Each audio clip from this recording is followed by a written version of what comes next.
안녕하세요. 오토케어TV 박혜연입니다. 자, 아이오닉 5 많이 보셨죠? 요즘 많이들 검색해 보실 텐데요.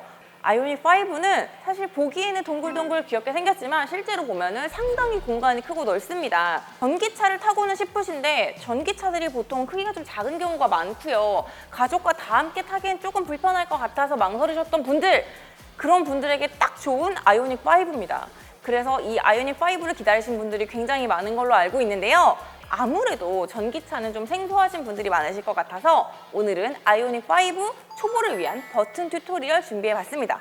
크기도 크고 차박이랑 색깔이 너무 좋다. 그런데 배터리 관리 너무 어렵지 않죠? 아니, 전기차 배터리 관리를 왜 걱정해요? 전문가가 다 알아서 해줄 텐데. 그럼 기사님 해주시는 건가요? 아니, 이 전문가 아니고 롯데렌터카 EV 퍼펙트 플랜으로 계약을 하잖아요? 그럼 롯데렌터카 전문가들이 내 집 앞까지 방문을 와서요, 방문 정비해서 배터리 관리를 직접 해줍니다. 전기차 요즘 충전요금 많이 오른 거 아시죠? 롯데렌터카 EV 퍼펙트 플랜으로 계약하시면 전기차 충전요금 상시 할인 혜택도 제공을 해주니까요, 완전 짱이죠?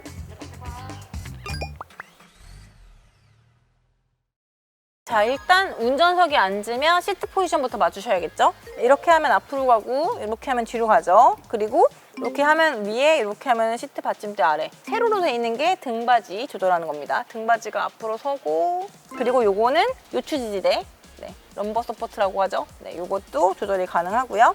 그 다음에 시트 포지션 이게 끝이 아니죠? 당연히 스티어링 휠도 조절하셔야죠. 이렇게 레버로 조절하시면 되고요. 자, 우리가 보통은 스티어링 휠에 있는 버튼이 가장 중요하다고 말씀을 드리죠. 왼편에는 현대기아차다 공통적이죠. 여기 전화나 오디오 시스템 관련된 것들이 이 왼편에 버튼이 있습니다. 그리고 중요한 건 얘가 지금 딱 봤을 때는 이게 그냥 표시인가 싶은데 얘 다 버튼입니다.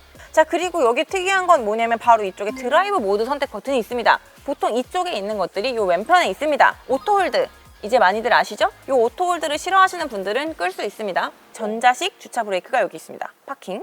그리고 여기 뭐 트렁크 여는 거, 차체 자세 제어 장치, 오프, 헤드램프 각도 조절이죠. 전조등 각도 조절 버튼이 여기 있습니다. 이제는 다 아시죠? 자, 전조등, 오토 버튼, 그리고 끄는 거, 그리고 여기에 하이빔 켜고 끄는 것까지 다 이쪽에 있습니다. 이제 다들 아시죠? 이 기어 레버가 뒤에 있는데요. D, N, R, P가 있어요. 그래서 이렇게 하면 D가 되고요.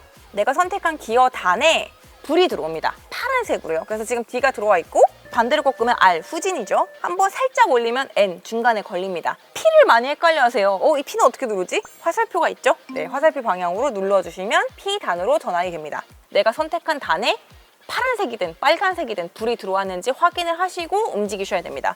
오른쪽 이 버튼은 보통 메뉴, 그러니까 이 계기판에 있는 메뉴를 바꿔주는 겁니다. 큰 메뉴를 바꾸는 게 이 메뉴 버튼이고요. 자, 이렇게 레버로 위아래로 옮기면 이 대분류 안에 있는 작은 목록들을 바꾸는 게 이 레버입니다. 선택하는 게 한 번 누르면 OK는 의미고요. 꾹 누르면 보통은 초기화입니다. 그 아래쪽에는요, 이게 뭐지 싶은데 이것이 바로 우리가 좋아하는 반자율 주행에 관련된 버튼들입니다. 특히 이 버튼들 많이 헷갈려 하시는데요. 우리가 알고 있는 그 반자율 주행 기능 중에 두 가지가 있습니다. 차선 이탈 보조가 있고요. 차로 유지 보조가 있습니다.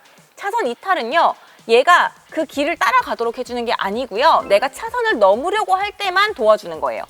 그리고 차로 유지는요, 약간 반자율 주행처럼 왜 이렇게 손 놓고 가도 막 알아서 막 핸들 움직이면서 코너도 돌고 하잖아요. 그게 차로 유지 보조입니다. 자, 그럼 그건 어떻게 구분을 하느냐?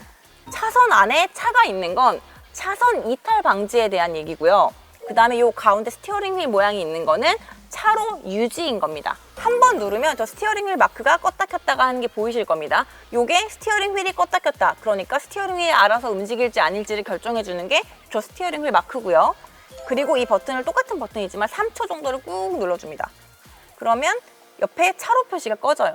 차로에 차가 있는 표시가 꺼지는데 요거는 차선 이탈 방지 기능이 꺼진 겁니다.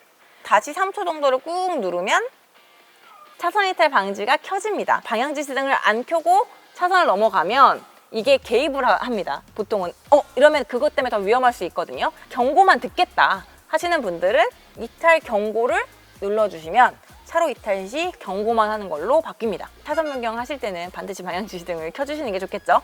그리고 이 위에 있는 버튼, 속도계 표시가 차에 있죠. 스마트 크루즈 컨트롤을 끄고 키는 버튼인데요. 스마트 크루즈 컨트롤도 있고, 이걸로 고속도로 드라이빙 어시스트 하이웨이 드라이빙 어시스트 이거 제가 진짜 좋아하는데 고속도로만이 아니라 우리나라에 자동차 전용 도로들이 있잖아요. 거기서도 기가 막히게 작동을 합니다. 속도를 멈췄다가 복원하는 게 누르는 거, 위아래로 조절하는 거는 속도의 빠르기와 느리기, 요거를 조절하는 걸 생각하시면 되겠습니다. 요걸로 앞차와의 어느 정도 간격을 유지할지를 이 버튼으로 조절을 합니다. 자, 그리고 전기차인데 패들 시프트가 있어요? 라고 당황하시는 분들 있으시죠? 요건 기어 단수 변경이 아니고요. 회생 제동을 변경하는 겁니다. 자세한 거는 저희가 예전에 한번 설명해 드린 적이 있으니까 회생 제동 여기 네, 참고하시고요. 여기 보시면 플러스와 마이너스가 있습니다. 플러스라고 하면 왠지 속도가 빨라질 것 같은데 그건 아니고요. 회생 제동이 더 강력해지는 거잖아요. 회생 제동이 강력해지면 어떤 효과가 있냐면 브레이크 페달 누르지 않아도 차가 회생 제동만으로 섭니다. 물론 간격이 짧고 급할 때는 브레이크 꾹 페달 밟으셔야 됩니다. 오른쪽에 있는 이 패들 시프트 같이 생긴 레버를 당겨주시면 회생 제동 모드가 좀 빠집니다. 그래서 자동으로 회생 제동이 되면서 차가 서는 게 아니라 조금 더 일반 차처럼 굴러가게 되는 거죠. 그리고 회생 제동의 장점이 뭐겠습니까? 에너지 회수잖아요. 그러니까 전기를 조금 더 아껴 쓸 수 있게 되죠. 그래서 3단계 상태에서 이미 3단계 가득 찼는데 얘를 한 번 더 당겨주시면 I 페달이라고 화면에 뜹니다. 그래서 이 I 페달 모드는요, 말 그대로 원페달 시스템인 거예요. 악셀러레이터만으로 밟고 떼고만으로 가다 서다가 되는 겁니다. 그러면 알아서 해주면 좋은데 아 내가 이거 언제까지 신경 써야 돼? 막 그때그때 바꿔야 되라고 생각하지 마시고 이 오른쪽에 있는 이 마이너스 부분이죠. 오른쪽에 있는 페달을 이렇게 까딱이 아니라 1초 이상 꾹 눌러주시면 스마트 회생제동 시스템이 자동으로 작동을 합니다. 스마트 드라이브 모드나 스마트 회생제동 시스템은 되게 똑똑하게 잘 반응을 해요. 그래서 답답하지 않게 주행하실 수 있을 겁니다. 자, 그리고 천정을 보시면 보통 다른 차와 달리 뭐가 되게 많은 것 같죠? 네, 많습니다. 자, 여기 앞에 있는 게 하이패스랑 그다음 실내 등 관리랑 그리고 음성 명령까지 다 지원을 합니다. 자, 여기 보시면 이걸 누르시면 항상 켜지는 건데 양쪽이 켜지잖아요. 그리고 이쪽 버튼을 누르시면 이거는 문이 열렸을 때 켜지는 겁니다. 요거는 보통 다른 차들과 같고요. 조수석만 켜고 싶을 수도 있잖아요. 운전석을 켜면 안 되는데 그럴 때 여기를 터치해 주시면 조수석만 켜줍니다. 그리고 여기를 터치하시면 운전석이 켜지죠. 디스플레이가 있습니다. 사실 제가 늘 강조하지만 처음에 차를 사시면 여기에 특히 설정 정도는 꼭 들어가셔서 내 차에 어떤 기능이 있는지를 살펴보시라고 굉장히 여러 번 말씀을 드렸어요. 첫 화면은 가장 기본적인 화면은요, 항상 주행 가는 거리가 뜹니다. 왜냐? 전기차에선 이게 제일 중요하거든요. 그리고 이 오른쪽에 누르시면 화면을 끈다던가, 이게 지금 막 되게 이런 화면이 눈부셔서 싫으신 분들도 있을 수 있어요. 화면 끈다던가 홈 아이콘 편집, 잘 모르실 만한 거 특징적인 것만 설명을 해드리자면 EV 모드가 있습니다. 이 EV 모드 같은 경우에는요, 예약 충전부터 시작해서 이 전기차 전기에 관련된 것들이 다 있어요. 이 공조 장치도 예약할 수 있는 거예요. 그리고 충전도 이걸 꽂아두면 자동으로 충전 시작이 아니라 내가 원하는 시간, 특히 자동차 같은 경우에는 밤 사이에 전력을 쓰면은 싸다고 하잖아요. 내가 원하는 시간에 충전이 시작되도록 이런 것들을 설정할 수 있는 거예요. 그리고 이 주변에 있는 충전소 어딘지 보여줍니다. 그리고 배터리 얼마큼 남았는지도 보여주고요. 그리고 또 하나는 전기 사용 V2L이라고 있어요. 220V 콘센트를 사용할 수 있게 되는 거예요. 차의 전기를 무제한으로 빼서 쓰다가 차가 못 움직이는 걸 방지하기 위해서 이 전력이 어느 정도는 남아있을 때까지만 쓰겠다. 그게 이겁니다. 그래서 전기 사용 설정에서 최소 충전은요, 40으로 하면 40%까지, 반대로 말하면 이 차 전체 배터리의 60%까지만 차를 돌리지 않고 밖으로 쓰는 거를 허용해 주겠다, 이런 말이 되겠죠. 충전 전류도 직접 설정을 할 수 있어요. 이런 거 같은 경우에는 만약에 차에 좀 이상이 있다 싶으실 때는 이런 설정을 바꿔주시는 게 있겠습니다. 이 배터리 성능이 떨어질 때 이런 것들 윈터 모드 작동하는 거 여부라던가 유틸리티 모드는 주행은 하지 않을 거지만 이 차에 있는 뭐 에어컨이라던가 라이트라던가 이런 전기 장치를 쓰고 싶을 때 유틸리티 모드를 사용을 하시면 이게 딱 캠핑 모드입니다. 어떻게 보면 차박 모드죠. 자, 그리고 다음은 전기차에만 어떻게 보면 필요한 기능인데요. 충전 시간이 좀 오래 걸리기 때문에 충전기를 꼽아놓고 그냥 자리를 비우는 경우가 많습니다. 그렇기 때문에 이 충전기를 꼽은 상태에서 잠글지 안 잠글지 여부가 굉장히 중요한데요. 이제 그거를 설정해 주는 게 또 따로 있습니다. 설정으로 들어가셔서 차량의 환경차를 누르시면요, 아까 스마트 회생 제동도 있지만 충전 커넥터 잠금 모드가 있습니다. 이거는요, 말 그대로 상시 잠금, 이 차의 문이 열리지 않으면, 도어락에 잠겨 있으면 저 충전기도 뽑을 수 없다는 거예요. 충전 중 잠금으로 하시면 충전이 끝났을 때는 이 문을 열고 닫지 않은, 도어락 해제가 되지 않아도 어떻게 보면 차주가 아니어도 그걸 뽑을 수 있는 겁니다. 바로 아래에는 공조장치 버튼이 늘 있습니다.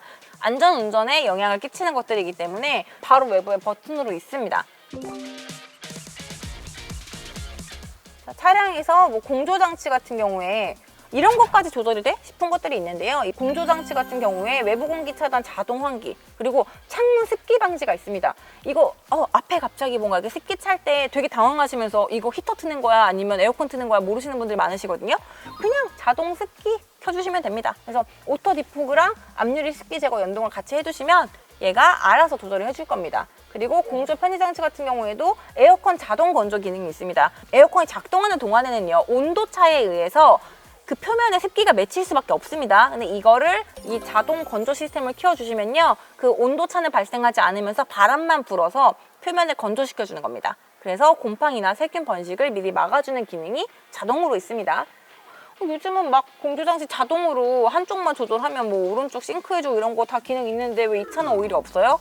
라고 생각하실 수 있는데 오히려 없는 게 아니고 이쪽에 있습니다. 자, 이쪽 위에 있는 버튼을 누르시면 외부 공기 차단에 워셔랑 연동도 있고 터널 구간, 기타 차단 구간 막 이런 결로 발생 저감부터 시작해가지고 싱크 여기 있습니다.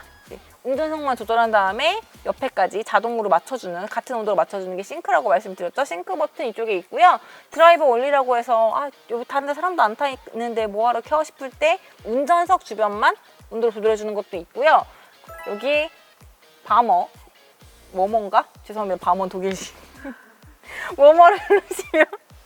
워머를 누르시면 시트 모양이 뜹니다.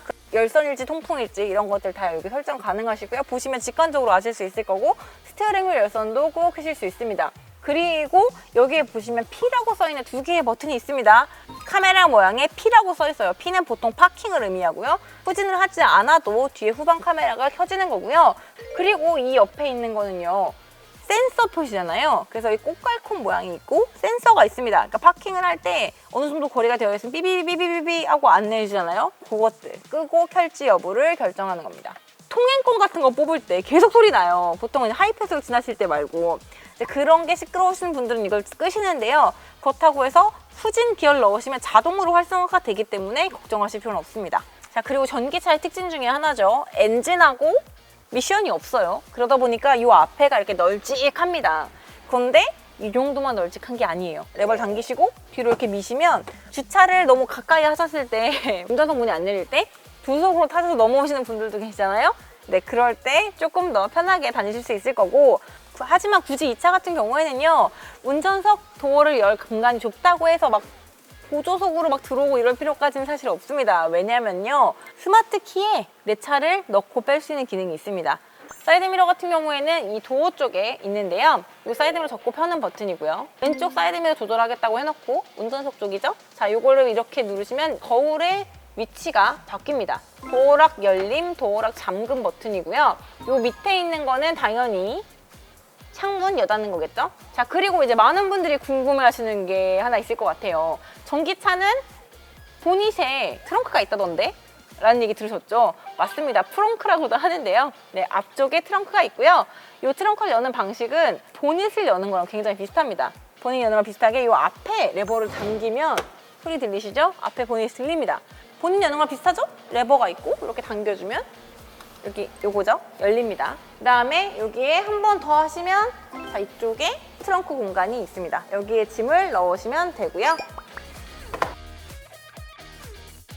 자, 아이오닉 5 버튼 이용 방법을 되게 세세하게 설명해 드렸는데요. 생각보다 기존에 알던 차와 크게 다르지 않은 데다가 이용도 쉽다는 생각을 하셨을 거라고 생각이 듭니다. 특히 롯데렌터카 EV 퍼펙트 플랜으로 계약하시면요, 전기차 배터리까지 알아서 관리를 해주니까요. 더더욱이나 걱정하실 거 없이 쉽게 전기차 도전해보실 수 있을 것 같습니다. 저도 사실 굉장히 계약하고 싶네요. 오토케어 TV와 함께 아이오닉 5의 모든 기능을 다 이용하시는 스마트한 자동차 생활을 하시고요. 지금까지 알려드린 정보가 도움이 되셨다면 오토케어 TV 구독과 좋아요, 알림 설정 꼭 부탁드려요.